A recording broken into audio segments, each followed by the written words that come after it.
सियासी हलचल लगातार हुई तेज। खबर बलिया के बांसडीह विधानसभा से है। युवा नेता संजय सिंह की क्षेत्र में खूब हो रही चर्चा, जहां विधानसभा चुनाव को लेकर सियासी हलचल लगातार तेज हो रही है।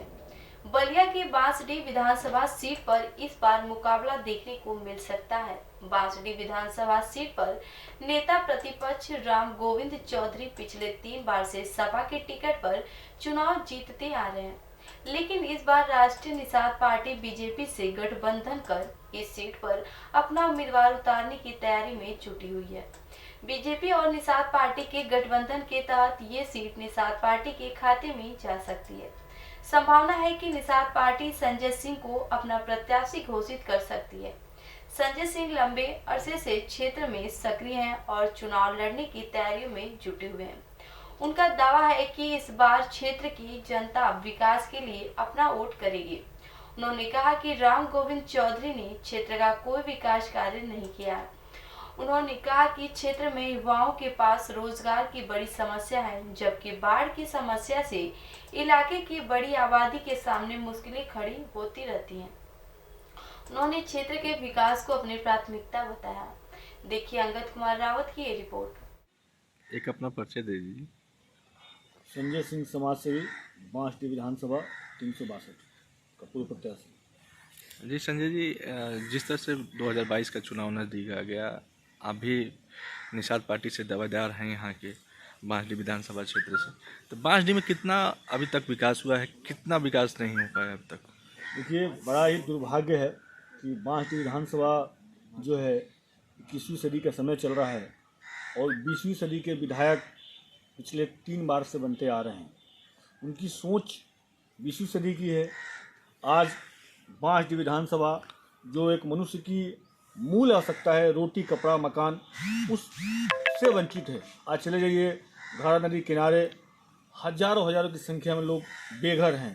ठंड का समस्या चल रहा है, लेकिन शासन ये विपक्ष के नेता रहते हुए भी इन्होंने कुछ भी विकास नहीं किया है और जनता त्राहि त्राहि कर रही है। रोडों की हालत वैसी खस्ता पड़ी है। ये अपने शासन काल में 2012 का जो कार्यकाल रहा उसमें मंत्री थे, मंत्री होने के बावजूद भी बांसडीह विधानसभा को विकास नहीं कर पाए। जिस तरह से अभी नेता प्रतिपक्ष हैं और तमाम इससे पहले भी बेसिक शिक्षा मंत्री रहे हैं, तमाम बड़े पदों पर रहे हैं, लेकिन क्यों नहीं विकास कर पाए अब तक? 3 बार जनता उनको चुनी कैसे? उनको तो देखिए, ये कहीं ना कहीं बड़ा दुर्भाग्य है।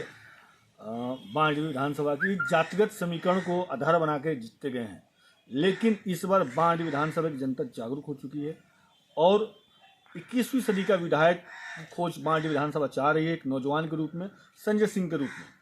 और जो इस बार जो पिछले 75 साल की आज़ादी के होने जा रहे हैं, जिसमें बांसडीह विधानसभा एक बार भी भाजपा ने नहीं जीता है, इस बार भाजपा निषाद पार्टी गठबंधन कमल के निशान पे जीतने जा रही है।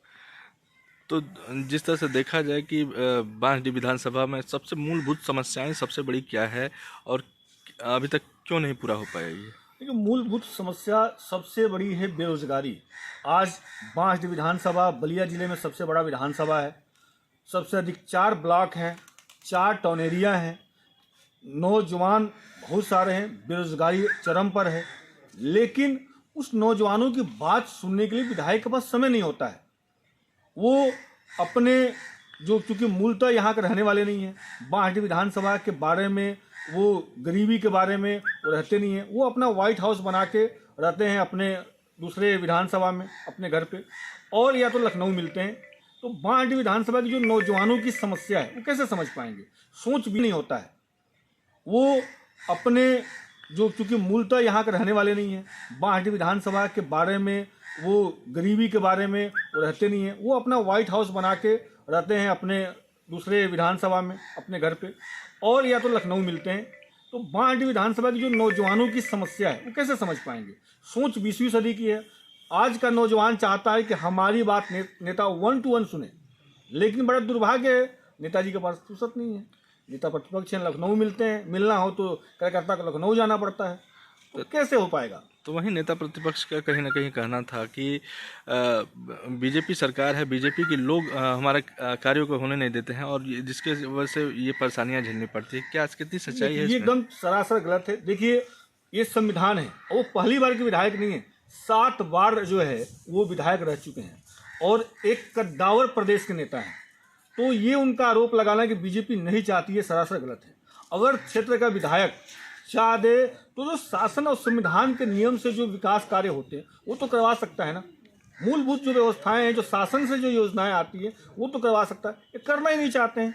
बांड विधानसभा को चाहते हैं कि यहाँ गरीबी पड़े, बेरोजगारी बने और उस बेरोजगारी और गरीबी का लाभ उठा के ये विधायक बनते रहें, जातिगत समीकरण पे बढ़ते रहें। लेकिन इस बार नौजवान हर जाति वर्ग के लोग इस बार नौजवान संजय सिंह के साथ हैं। तो इस बार बीजेपी आप पे दांव खेलती है तो कितने उनके वादों पर खरे उतरेंगे और निषाद पार्टी? देखिए, निश्चित ही डॉक्टर संजय कुमार निषाद जी और बीजेपी के जो शीर्ष नेतृत्व को मैं धन्यवाद देना चाहूँगा अगर वो मुझे मौका देते हैं एक नौजवान के रूप में।